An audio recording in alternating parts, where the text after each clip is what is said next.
Listen, I'm easy to find. And listen, they can kiss my ass if they don't like it.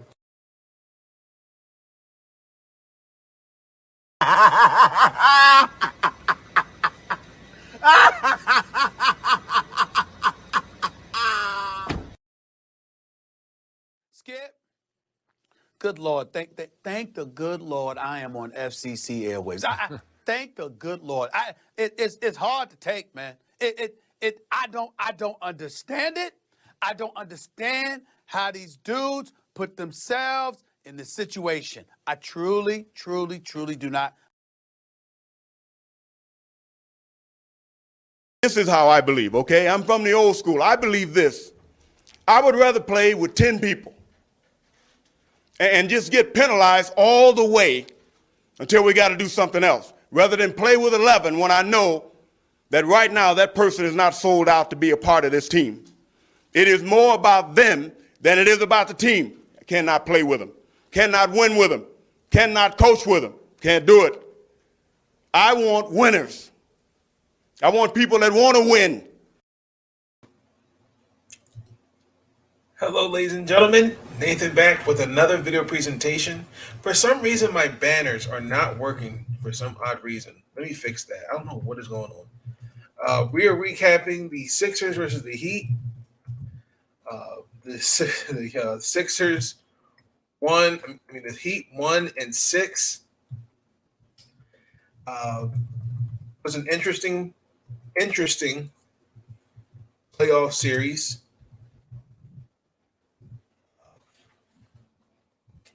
I don't know where to really start. Joel Embiid, I got to give him credit. I mean, he went out there, played with a bad thumb and a broken nose. Man played through injuries. But biggest thing, the key was trying to use Miami's defense against them. Didn't see that. Joel Embiid was just hounded. When I mean hounded, I mean he had no answers for Bam Adebayo.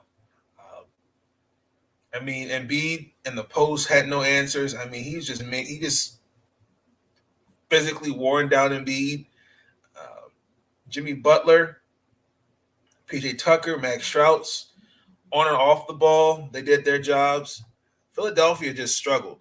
I mean, offensively, they could not find any rhythm. That's what I saw in Game 6 to me. I think that's what hurt them. And James Harden, I mean, after Game 4, he dropped 31, and I mean, he didn't take it. He didn't score in the second half. I mean, he had four turnovers, as many points.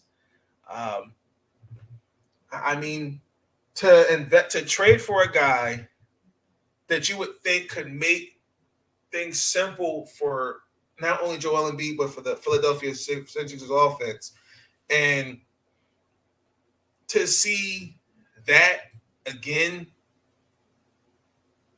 where your second best player doesn't take a shot in the second half. I wasn't sure if I was looking at Ben Simmons again. That was very, very deep. He played defense, but Ben Simmons played defense, but James Harden, I mean, he didn't give me anything. And now I know that I know he's not the same player like he was in Houston. I get that, but now I can't really rely on him in certain clutch situations. I mean, Joel Embiid, now if you're going in the offseason, you're going to have to get this man some help.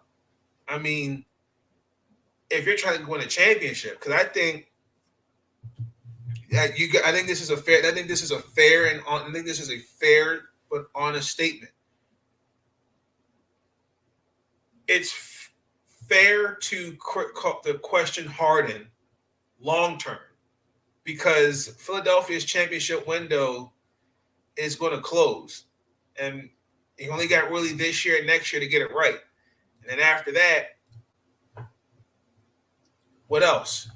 So looking at Philadelphia, their biggest thing in the offseason is, can you keep this core together? I mean, James Harden has a player option of $47 million. And Daryl Morey is going to have to really figure out, can you keep, because now your core, your four is Maxey, Tobias Harris, James Harden, and Joel Embiid. Injuries, and then I don't know. I think they all did well, but I mean, Thibault, other than that Toronto series, is a good player. And then Danny Green, who tore his ACL, thoughts and prayers. I hope he gets well soon. I mean,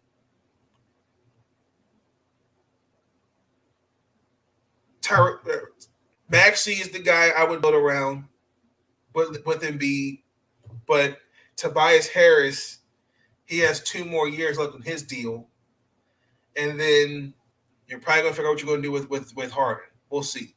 Thibault, I think he can get. I think he's eligible to get an extension.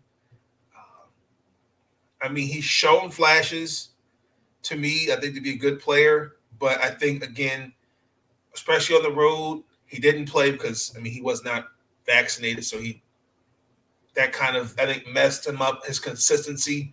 And for me,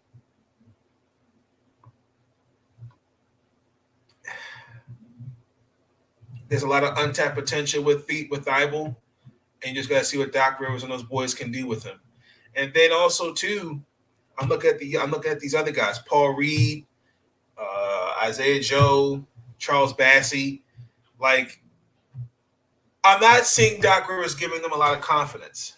I could see it, but they're not really being utilized the way I thought they would. Like,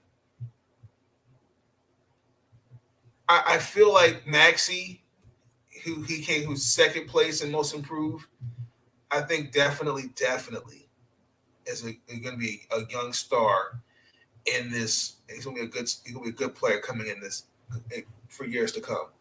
I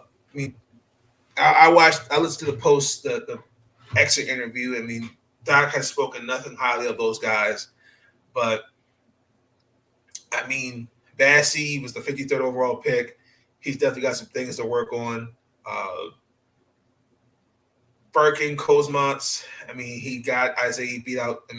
Isaiah Joe for minutes, but he didn't really have a good season. He only shot under 30% from 3, and yeah. And then also too, like, because you traded James Harden, you don't have you gave your first round pick to Brooklyn. Now the Brooklyn Nets have until June 1st what they want to do with that pick, because they can defer until next year. So I think with Philadelphia, it's going to be very interesting. Now, you signed Andre Drummond, who you traded for. You're going to have to make some upgrades, but they don't. The money is the issue. Like that, you're going to have. It's going to be interesting. I'm just going to say it.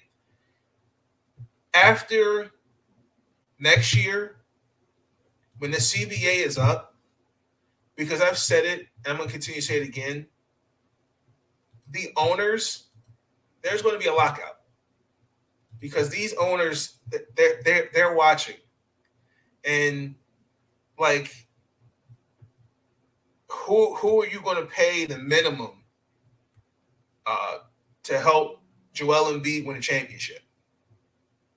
Danny Green's contract for next year is non-guaranteed. And then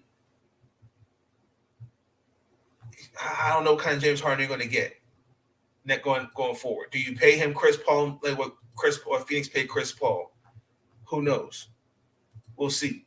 But for the Miami Heat,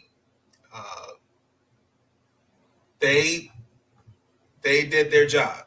They, to me,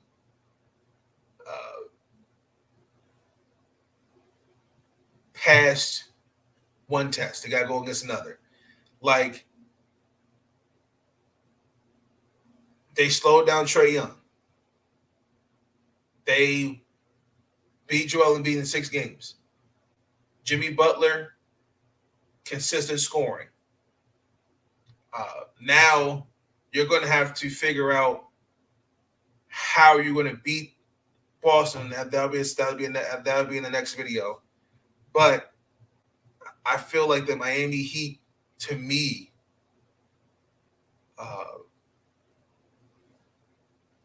just beat down Philadelphia. I feel bad for the Sixers. I really do. Because I mean, it shouldn't have happened like that. But I mean, they're going to the conference finals for the second time in 3 years. I mean,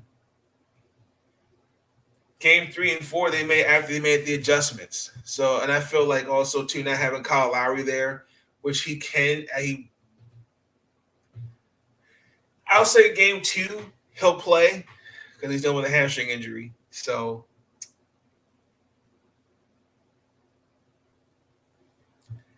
I don't know.